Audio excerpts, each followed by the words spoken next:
باپ نے اپنے چور بیٹے کو یہ کہہ کر گھر سے نکال دیا کہ اگر تو نے چوریاں ہی کرنی ہے تو میرے گھر سے نکل جا، میرے گھر میں ایک چور کے لیے کوئی جگہ نہیں ہے۔ تو بیٹے نے کہا کہ ٹھیک ہے، اگر مجھے نہیں گھر میں رکھنا تو نہ رکھو، میں جاتا ہوں اور کہیں رہ لوں گا۔ بڑبڑاتا ہوا وہ چور بیٹا وہاں سے چلا گیا۔ ایک دن وہ چور بیٹا چوری کرنے کے ارادے سے مسجد میں آ گیا۔ اس نے مسجد میں دیکھا کہ کوئی نہیں ہے تو وہ مسجد کے اندر آ گیا۔ تو اس نے مسجد کے اندر الماری دیکھی کہ شاید مجھے کچھ چوری کرنے کے لیے مل جائے، لیکن اس الماری میں کچھ نہیں تھا۔ پھر اس نے دوسری الماری جب دیکھی تو اس الماری کے اندر مسجد کا چندہ جمع کرنے والا ڈبہ پڑا ہوا تھا۔ تو اس نے وہ ڈبہ الماری سے نکالا اور وہاں پر بیٹھ کر اس کو دیکھنے لگا۔ تو پتہ چلا کہ اس ڈبے کے اندر پیسے موجود ہیں اور اس چندے والے ڈبے کو تالا بھی لگا ہوا تھا۔ تو تالے کو توڑنے کی اس چور نے بڑی کوشش کی، لیکن لاکھ کوششوں کے باوجود بھی وہ تالا نہیں ٹوٹا۔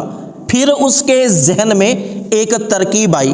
اس نے وہ چندے والا ڈبہ نیچے رکھا اور اپنی جیب میں سے کچھ نکالا، اور جو چندے والے ڈبے کے اوپر سوراخ تھا اس سوراخ کے ذریعے وہ اس ڈبے میں سے پیسے نکالنے کی کوشش کرنے لگا۔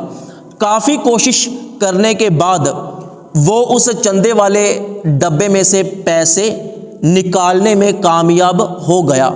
اس طرح کوشش کرتے کرتے اس چور نے چندے والے ڈبے کے سوراخ میں سے کافی پیسے نکال لیے۔ تو پیسے نکالتے نکالتے اچانک اس کو کسی کے قدموں کی آہٹ سنائی دی۔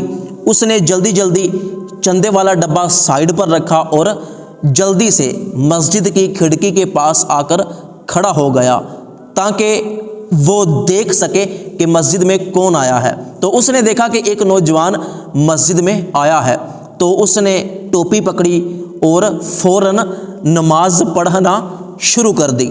تو وہ نوجوان مسجد کے اندر آیا، اس نے اپنے سر پر ٹوپی رکھی اور اس چور کے پاس آ کر کھڑا ہو گیا۔ یہ چور نماز پڑھ رہا تھا، تو وہ نوجوان اس کو بڑے غور کے ساتھ دیکھنے لگا۔ تو یہ جو چور تھا جو جھوٹ موٹ کی نماز پڑھ رہا تھا، یہ بھی نماز کے اندر سے اپنی آنکھوں کو ایک سائیڈ پر کر کے چھپکے اس نوجوان کو دیکھنے لگا کہ شاید اس کو پتہ چل گیا ہے کہ میں مسجد میں چوری کر رہا تھا۔ تو اس چور نے اپنی نماز جاری رکھی اور وہ شخص اس کا انتظار کرنے لگا کہ کبھی یہ نماز سے فارغ ہو اور میں اس سے کچھ بات کروں۔ لیکن یہ چور جب بھی دیکھتا کہ وہ شخص ابھی مسجد میں موجود ہے تو یہ جلدی جلدی دوبارہ سے نماز شروع کر دیتا۔ وہ شخص ایک جگہ پر بیٹھ گیا، اس چور نے پھر سلام پھیرا تو دیکھا کہ وہ شخص موجود ہے، پھر اگلی نماز شروع کر دی۔ وہ شخص وہاں سے اٹھا، انتظار کرتے کرتے کسی اور جگہ جا کر بیٹھ گیا۔ چور نے پھر دیکھا کہ یہ مسجد میں موجود ہے، تو چور نے پھر اگلی نماز شروع کر دی۔ اس طرح چور نے 100 رکعتیں نماز ادا کر لی۔ تو انتظار کرتے کرتے اس شخص کو مسجد میں نیند آ گئی۔ تو جب چور نے دیکھا کہ یہ شخص سو گیا ہے تو اس نے کہا کہ جلدی سے میں مسجد سے بھاگ جاتا ہوں، ایسا نہ ہو کہ پکڑا جاؤں۔ تو یہ جلدی سے مسجد سے باہر نکل گیا۔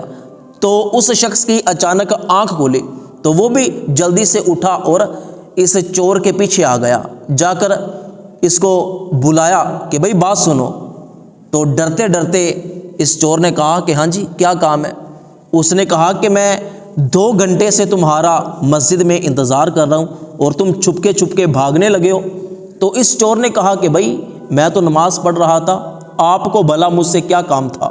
تو اس شخص نے کہا کہ بات یہ ہے کہ میں گاڑی پر کہیں جا رہا تھا تو راستے میں میری گاڑی کی بریک فیل ہو گئی، تو میں نے گاڑی کے اندر بیٹھے بیٹھے یہ منت مانی کہ اگر میں زندہ بچ گیا تو مسجد کے اندر جاؤں گا، جو بھی مجھے اللہ پاک کا نیک بندہ نظر آئے گا میں اس کو 50,000 روپے اللہ کی راہ میں دے دوں گا۔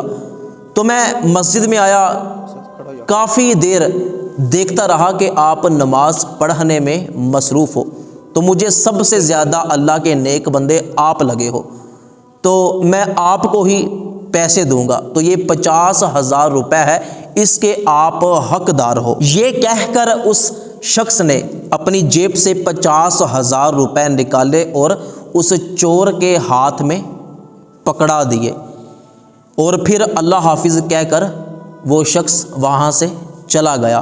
اب یہ چور حیران تھا، ہکا بکا رہ گیا کہ میرے ساتھ یہ کیا ہوا، میں تو کچھ اور سمجھ رہا تھا اور یہ کچھ اور نکلا، میں تو مسجد میں چوری کرنے کے لیے آیا تھا اور یہ شخص اللہ کی راہ میں مجھے 50,000 روپے دے کر چلا گیا۔